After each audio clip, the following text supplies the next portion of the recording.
I must admit that I really don't know who invented multiple exposures, but I have a feeling it was someone back in the film days who forgot to advance the film and then all of a sudden sat in the darkroom and wondered, what is this?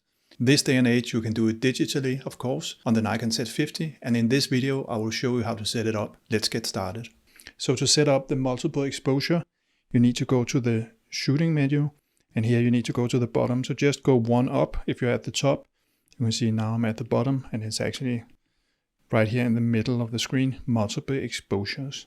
And in here there are a number of parameters. The first one is if you want to stay in multiple exposure mode continuously. It won't jump out of that mode. It will stay like this until you go down here and turn it off. Or you can ask it to just do a single photo, meaning that it shoots one series and then it jumps out of that mode and back to normal photography, if I can say it like that. The number of shots, it maybe is self-explanatory.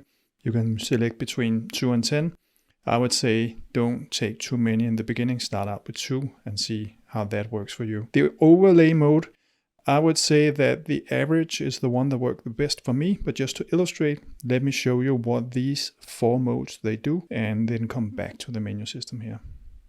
So in average overlay mode, your camera divides the light between the 4 images and you get a correctly exposed image. In lighten, it picks the brightest parts of each image and combines them. In darken, it does the opposite. And finally in add, it simply adds the exposures and you end up with an overexposed image, especially when you, like here, have 4 images that are combined. Yep, so that was the overlay modes. And if you can't recall what they were or exactly what the definition was, you can press the question mark here to the right, and then you will get this explanation that can help sometime to say, oh yeah, that was what it was all about. So press the question mark on the rear LCD to the right, and then you get this explanation.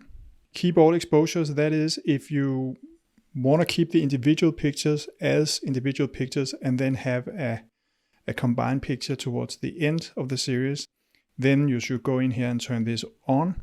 I never do because I'm both lazy and sloppy, but you can if you have an idea that you want to use the individual pictures, then you can turn this on. And finally here, overlay shooting, that is that you can see sort of the first image when you take the second image in the viewfinder and the rear LCD. I will just show you what that looks like.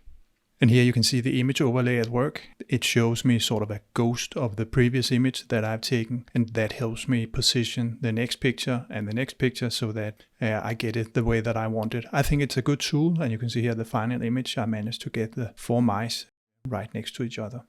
Yep, so that was overlay shooting. And then finally here you have an option to go in and select an image you can use for the first image in the series, so that if you already have taken a picture and you, after taking the picture, think, oh, I need to shoot or use this image for multiple exposure. I must admit, this is not something that I use, but just know that it's there. And again, you can see here, if you bring the help text up, you can see what it's all about. That's really all there is to it. And now you're ready to shoot images in multiple exposure, and you just need to hit the shutter as many times as you have selected here. And then the camera will produce the combined image.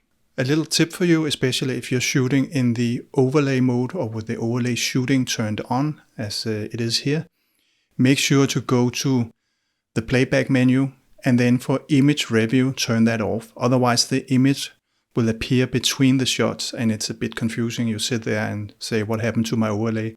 So make sure to turn that off as I'm showing you here. At the risk of stating the obvious, also make sure that you are in single frame release mode. If you have one of the continuous modes turned on, then it can be very difficult to control this series of images for your multiple exposures. And here towards the end of the video, if you're thinking, couldn't I do all this in post? You are absolutely right, you can. I just think it is more rewarding and fun to get it in camera because you can see the result right away rather than waiting for you to get home to Photoshop or whatever you use. So I really enjoyed this little feature in the Nikon Z50. I hope you will as well. As always, happy shooting. Take care. Bye bye.